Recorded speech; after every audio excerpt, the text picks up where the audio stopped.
Hello friends, आप सभी का स्वागत है आपके यूट्यूब चैनल टाइपिंग स्टूडेंट मरेना में। आज की डिक्टेशन है 100 WPM। डिक्टेशन स्टार्ट होगी 5 सेकंड बाद।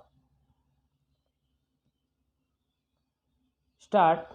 महोदय, दूसरे शब्दों में आर्थिक व्यापारिक निवेश और तकनीकी कारणों से द्वितीय महायुद्ध के बाद और शीत युद्ध के दौरान एशिया के देशों में पुनः धुंधलापन पैदा हुआ, लेकिन यह बात सही नहीं है कि एशिया की संस्कृति और सभ्यता को पश्चिम के प्रभाव और आधुनिकतम तरीकों ने नष्ट कर दिया। हाँ, एक धक्का जरूर दिया, पर समय समय पर एशिया का यह रूप, एशिया की यह सभ्यता और संस्कृति बलशाली तरीके से उदयमान होती दिखाई देती है। पंडित जवाहरलाल नेहरू ने 1945 में अपनी पुस्तक डिस्कवरी ऑफ इंडिया में एशिया की पहचान पर लिखा है कि 1000 वर्षों से जब यूरोप अपने अंधकार के युग में था, एशिया ने अपने मनुष्यों की प्रगति आत्मा को प्रभावशाली ढंग से दर्शाया।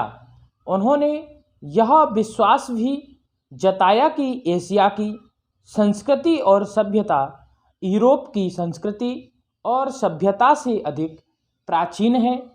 आज के दिनों में भी चीन ने नेता अपने यहाँ आध्यात्मिक क्रांति की बात करते दिखाई देते हैं और अपने आर्थिक विकास को भी प्रतिबिंबित करते हैं।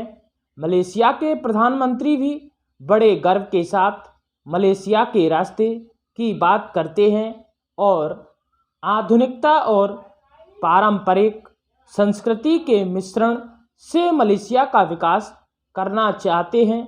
भारत के प्रधानमंत्री भी मध्य मार्ग की बात करते हैं, जिसको वे भारत का पारंपरिक विचार कहा करते हैं। वियतनाम के यशस्वी नेता भी साम्यवादी विचारधारा को पारंपरिक सहिष्णुता के अनुसार ढालना चाहते थे। एशिया के इन सब नेताओं की समय समय पर की गई घोषणाओं का वर्तमान संदर्भों में पूरा अर्थ लिया जाना चाहिए, जो एशिया की पहचान को नए सिरे से बनाने में सहायक सिद्ध हो रहे हैं। पैरास्टार्ट। यहाँ यह भी बताना उचित होगा कि हाल के वर्षों में एशियाई देश, विशेष रूप से पूर्वी एवं दक्षिण पूर्वी एशिया के देश, एशिया के सुदृढ़ देशों के रूप में उभरे हैं और इन देशों के आर्थिक विकास की दर विश्व के किसी भी अन्य देश के आर्थिक विकास की दर से अधिक है तथा जिनके आने वाली शताब्दी में विश्व आर्थिक व्यवस्था के निर्माताओं के रूप में उभरने की आशा है।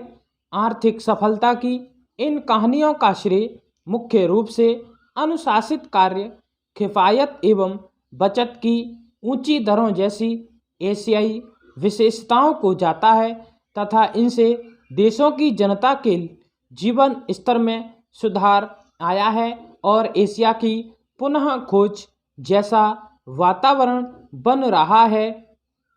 एशिया के देशों में अब आपसी भाईचारे की भावना उभर रही है और इससे ये देश परस्पर निर्भर हो रहे हैं तथा शीत युद्ध के प्रभाव से मुक्त होते जा रहे हैं।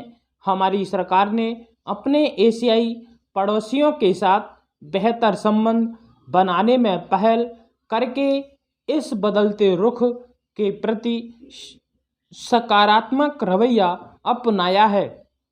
इन सब प्रश्नों का जवाब आज उपलब्ध नहीं है, लेकिन स्नेह इन प्रश्नों में ही इसके उत्तर मिलेंगे। एशिया अपने इन प्रश्नों के उत्तर में एक नए एशिया को जन्म देगा और अपनी एक नई पहचान बनाएगा। यूरोप और अमेरिका के आधुनिक औद्योगिक विकास में फर्क नज़र आता है। स्टॉप आउटलाइन बनाने के लिए आप व्हाट्सएप ग्रुप ज्वाइन कर सकते हैं, जिससे आपको डिक्टेशन लेने में असुविधा न पैदा हो। स्टॉप। ताज़ा तरीन अपलोड्स की नोटिफिकेशन हासिल करने के लिए हमारे चैनल को सब्सक्राइब करें और साथ में दिए गए घंटी के निशान को दबाना ना भूलें।